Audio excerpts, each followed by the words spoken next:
Hello, Gemini. July 2024, usaping pag-ibig, relasyon. Kuha tayo ng ilang messages para sa inyo. Gemini, message. Anong ating maiwan para sa mga Gemini ngayong bagong buwan ng Hulyo? Gemini. Okay, may bumabagsak na dito. Anong maiwan natin para sa mga Gemini?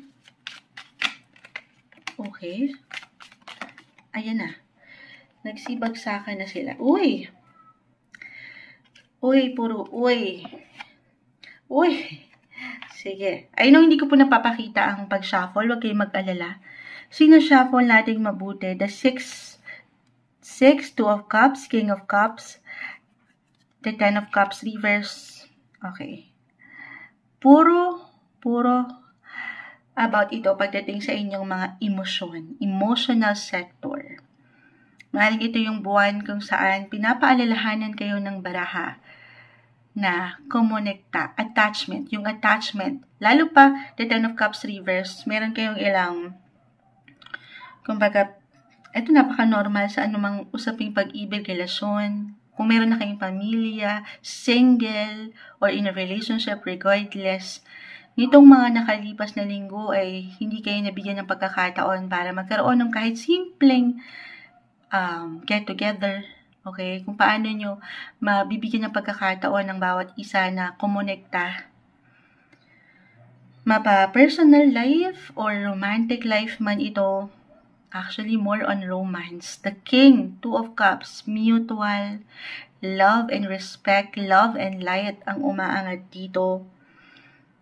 Why?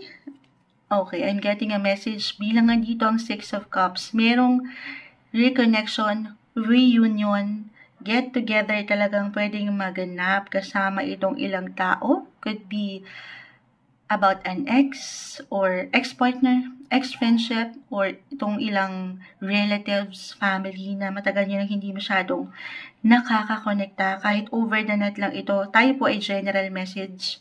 Just only take what resonate. Okay?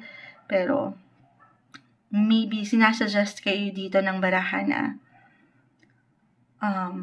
i-check nyo rin naman sila. Gaano naman tayo nagiging busy sa isang sitwasyon, relasyon, or posisyon sa trabaho. Make time. Okay? Spend quality time despite dito sa ilang nagiging hectic nyong schedule at mag-catch up naman. Kumbaga, andito, actually, kahit sa simpleng pag-reminisce or pag-iisip ito, reversal tayo every time. So, mari ito ay mag-apply sa'yo mismo or sa taong ito na may isip ka niya. Okay? Mula dito sa ilang pinagdaanan niyo before, gusto ng attachment or gusto ng makakonekta ka or hanapin ka nito, hanapan ng balance ang isa't isa. Single, hindi imposible kung nanaisin na merong someone dito na pwedeng higit na magbalanse pa sa'yo. I mean, andito yung respeto, yung genuine na gusto niyang iparating sa'yo. Kung meron na kayong manliligaw ngayon or merong nililigawan, ang ganda. Andito, love lang. Puro love tayo. Oo nga, love message. Love lang, kumbaga. Okay? May pag-bloom. Kung pahihintulutan lamang sa kabila ng pagkabese nyo sa buhay, trabaho, karera, or kung saan kayo kumikita, paglaanan nyo rin yung ilang pwedeng cravings nyo dyan. Yung social life, single, or sabi ko nga, paano kayo makakabuo pa ng memories, lalo pa kung nagkaroon talaga ng detachment or paghihiwalay. Physically, hindi kailangan laliman. Mentally, hindi na kayo nakaka-connect sa, di ba, sa realidad. Nagiging practical lang lahat. Busy. So, take it easy, kalma rin.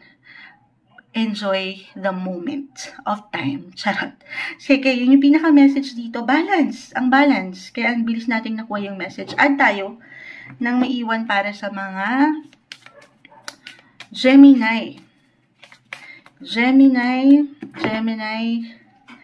Okay, so maaaring merong short. Well, it doesn't matter naman po. Short or long distance travel na magaganap. Okay. Okay, may umangat na. Uy. Gemini. Ito ang umangat. Hindi ko ito tatamisan. Keep an open mind. And attraction. Attraction. Sabi ko nga, balance eh. Kung wala kayong ideya, I mean, hindi ko alam, hindi ka nakakuha ng, kumbaga, hindi nag-apply sa'yo yung mga messages ni Moonchild. Maybe, ayan, maring itong person na ito ay hindi yung usual type mo. Single? Okay? Or ito yung hindi mo inaasahan na magugustuhan mo or magugustuhan ka. Reversal tayo. Your soulmate may differ from your usual type and expectations. Ayan yung umangat. But attraction, umangat ang inyong aura sa taong ito. Balance nga mutual, may give and take. Anita yung pareho niyong pandama para sa isa't isa na ang ganda para sa inyo. Okay, kung pahihintulutan nyo lamang makita, keep an open mind, be open sa ilang possibilities. Reunion, party invites pa ito, or ano pa man kung saan meron kayong ma-attract, or kayo mismo itong makaka-attract. Ayan, may magandang flow when it comes to love. Ngayong July 2024 para sa inyo, Gemini.